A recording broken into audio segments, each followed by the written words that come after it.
চলতি বছরে আইপিএল দেখছে আবার 10টি দলের লড়াই। বিশ্বের সবচেয়ে জনপ্রিয় ফ্র্যাঞ্চাইজির ভিত্তিতে ক্রিকেট লিগটি 15 বছরে পা দিয়েছে।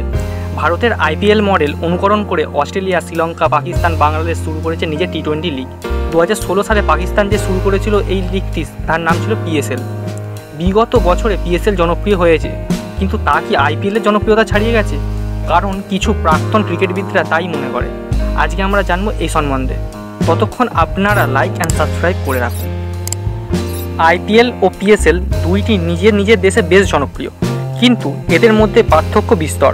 যেমন প্রাইজ মানির কথা বলা হলে আইপিএলে চ্যাম্পিয়ন দলকে 20 কোটি টাকা দেওয়া হয়, আর যারা রানার্স আপ হয় তাদেরকে 13 কোটি টাকা দেওয়া হয়।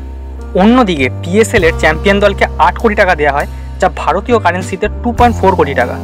আর যারা রানার্স আপ হয় তাদেরকে 3 কোটি 20 লাখ টাকা দেওয়া হয়, যা ভারতীয় রুপিতে 96 লাখ টাকা।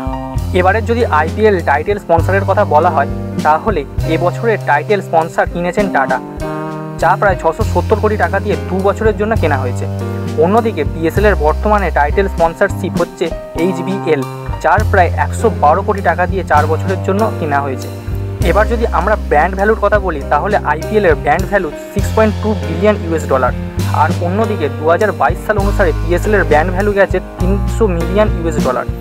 এবারে আসা যাক ভিউয়ারশিপের ব্যাপারে।